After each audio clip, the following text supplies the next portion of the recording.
उन्होंने जो कहा पब्लिसिटी की बात, तो मैं तो गांव-गांव घूम रहा हूं। तो अगर हमको पब्लिसिटी करना होता तो पटना में बैठ के रोज़ प्रेस वार्ता कर रहे होते। हम तो गांव-गांव 100, 200, 500 लोगों के साथ पैदल चल रहे हैं। ये पब्लिसिटी तो है नहीं।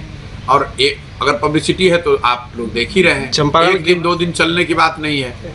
अगर पैदल चलने से पब्लिसिटी मिल रही है तो मैं उनको भी सुझाव दूंगा कि वो भी पब्लिसिटी के लिए पैदल चलना शुरू करें। कम से कम जनता का कुछ भला हो जाएगा। चंपारण की स्थिति क्या है अभी विकास का? अब तो भ्रमण की कई पंचायत नहीं, देखिए 20 दिन मेरा चलने का जो अनुभव रहा उसमें ये एक बात तो क्लियर है कि जो सरकारी दावे हैं विकास के, वो ज़मीनी हकीकत उससे बिल्कुल अलग है।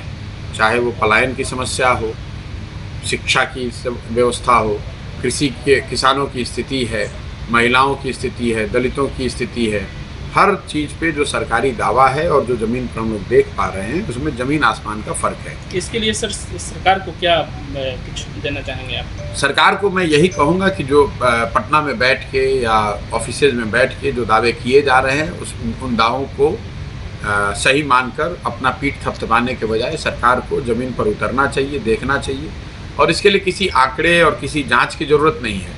जब आप रोड पर चलते हैं तो 50 लड़के जो सामने चल रहे हैं, छोटे छोटे बच्चे जो दौड़ते हैं, आप देखिए कितने बच्चों के बदन पे कपड़े हैं। आप सिर्फ ये देख लीजिए, विकास का दावा आपको वहीं दिख जाएगा। आर्थिक विकास कितना है लोग परिवारों का वो आपको दिख जाएगा।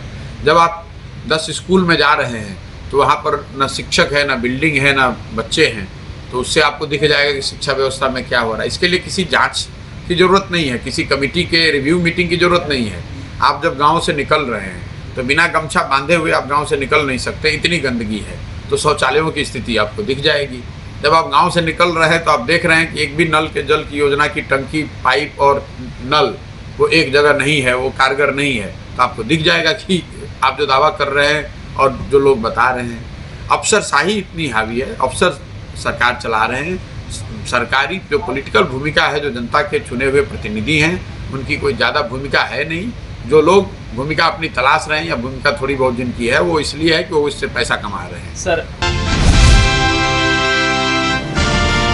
फोकस हिंदुस्तान के रूबरुआ जनाब M.A. माजिद सिद्दीकी की तरफ से सभी को दीपावली की हार्दिक शुभकामनाएं।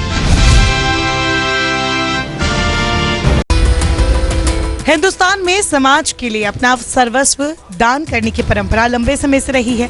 इतिहास को देखें तो राजा हर्ष से लेकर टाटा ग्रुप के जमशेदजी टाटा तक हर सदी में दानवीर रहे हैं। अब इसी तरह के दानवीर उद्योगपतियों की एक list EdelGive Hurun India philanthropy list 2022 सामने आई है। आपको जानकर हैरानी होगी कि इस लिस्ट में सबसे ऊपर भारत के सबसे अमीर इंसान गौतम अडानी या मुकेश अंबानी नहीं है, बल्कि एक ऐसा उद्योगपति है जिसने हर दिन 3 करोड़ रुपए दान किए हैं। जी हाँ, IT कंपनी HCL के संस्थापक शिव नादर 1161 करोड़ रुपए के वार्षिक दान के साथ देश के सबसे बड़े परोपकारी बनकर उभरे हैं।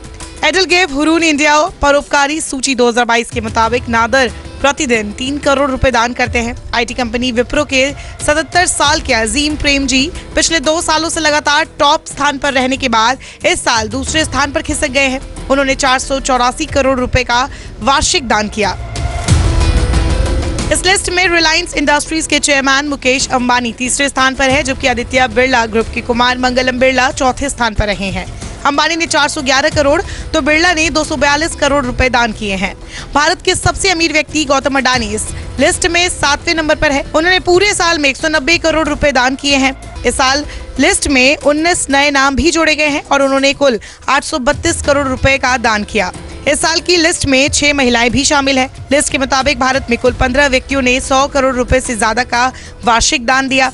वह 20 व्यक्तियों ने 50 करोड़ रुपए से ज्यादा का दान दिया। 43 व्यक्तियों ने 20 करोड़ रुपए से ज्यादा का दान दिया।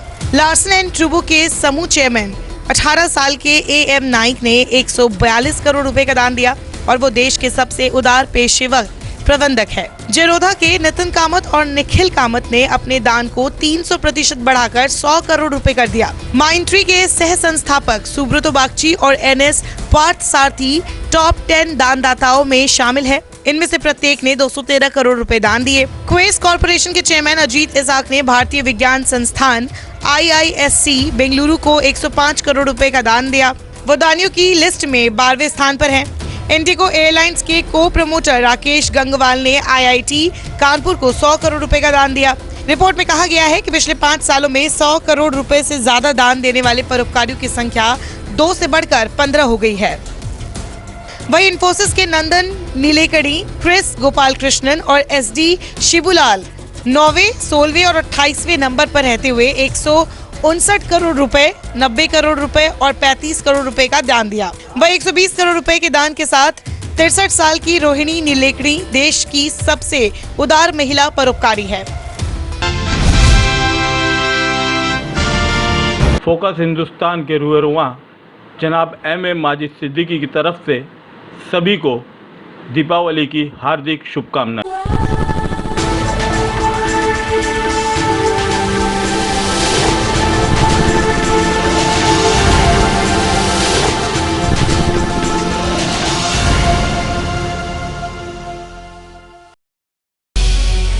उदयपुर में मन्नापुरम गोल्ड लोन के ऑफिस से 23 किलो सोना और 11 लाख रुपए कैश की लूट करने वाले गैंग के 2 शातिर को पुलिस ने गिरफ्तार कर लिया है। दोनों आरोपी निम्बाहेड़ा से नीमच के रास्ते उज्जैन के महाकाल मंदिर जा रहे थे। उज्जैन से दिल्ली, दिल्ली से फिर पटना। तो जितने इस डिस्टेंट मूवमेंट्स होंगे और ट्रैवल करना उतना मुश्किल हो जाता है। और किसी अब यहाँ के स्थानीय पुलिस के लिए भी प्रैक्टिकली देखें तो बहुत ज़्यादा टाइम इन्वेस्ट करना पॉसिबल नहीं हो पाता है। हम ज़्यादातर जांच का दायरा आसपास के 1-2 स्टेट्स तक रहता है। तो बेसिकली इनका जो एक जनरल भी जो गोल्ड लोन कंपनीज़ की लूट की घटनाएं हुई हैं, पहले भी इस तरीके की जो घटनाएं होती हैं, तो एक जो प्लेस का चयन के पीछे ये रहता है कि डिस्टेंट होने से कई सारे इश्यूज उसमें इन्वॉल्व हो जाते हैं। कांस्टेंट एफर्ट का रह पाना थोड़ा सा समय के साथ कम हो जाता है, पुलिस की प्रैक्टिस चेंज हो जाती है।